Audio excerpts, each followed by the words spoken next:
सर्दी का सीजन जोरों पर है, अपने ख्याल भी रखना है, अपने घर वालों का भी ख्याल रखना है और खास तौर पर छोटे बच्चों का ज्यादा ख्याल रखें। बिला जरूरत ठंडी हवाओं में और सर्द रातों में सर्द इलाकों में न निकले तो बेहतर है।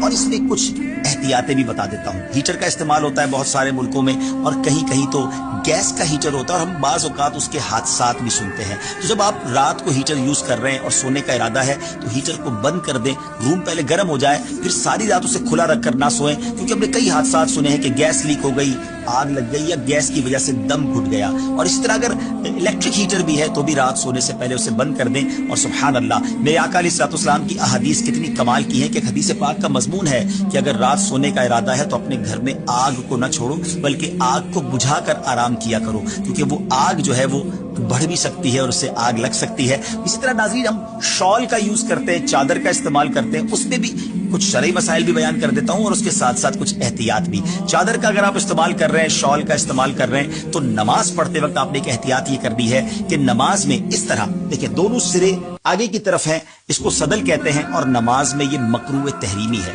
नमाज में ये बिल्कुल नहीं करना। नमाज में अगर आपने शॉल को यूज करना है तो आप इसको फोल्ड करके इसका एक सिरा पीछे की तरफ कर दे, तो एक पीछे हो गया, एक आगे हो गया और यहाँ से बल भी हो गया, तो अब नमाज में इसमें कोई हरज नहीं है। इसी तरह कुछ लोग इस तरह भी चादर या रुमाल यूज करते हैं कि एक कांधे पर डाल लेते हैं, एक सिरा पीछे एक सिरा आगे, तो ये भी नमाज में नहीं कर सकते, ये भी मकरूह तहरीमी है। तो उम्मीद है कि इस मसले को भी आप समझ गए होंगे। दूसरी मैंने एक बात और बतानी थी कि शॉल के इस्तेमाल में जब मोटरसाइकिल पर जा रहे होते हैं तो उसमें एक प्रॉब्लम यह है कि बाज़ औक़ात बेएहतियाती हो जाती है, मोटरसाइकिल के टायर में या चेन में वो शॉल आ सकती है और हादसा हो सकता है। तो चाहे आप मोटरसाइकिल पर सवारी कर रहे हैं, शॉल पहनिए, और अगर इस्लामी बहनें हैं तो अपने बुरके का या अपनी चादर का भी ख्याल रखें। रब्बे करीम से दुआ है कि अल्लाह करीम हमें हर तरह के हादसात से महफूज फरमाए। इस सर्द मौसम में भी अल्लाह हमारी सेहत की हिफाजत फरमाए। और यहाँ एक और बात बड़ी समझने वाली है, सर्द रातें हों, सर्द मौसम हो, हमसे बाज़ औक़ात सर्दी बर्दाश्त नहीं होती, गर्मी पड़े तो वो भी बर्दाश्त नहीं होती। हम कितने नाजुक हैं, सोचिए हम जहन्नम का अजाब कैसे बर्दाश्त कर सकें। तो हमें जिंदगी ऐसे गुजारनी है कि जहन्नम में नहीं,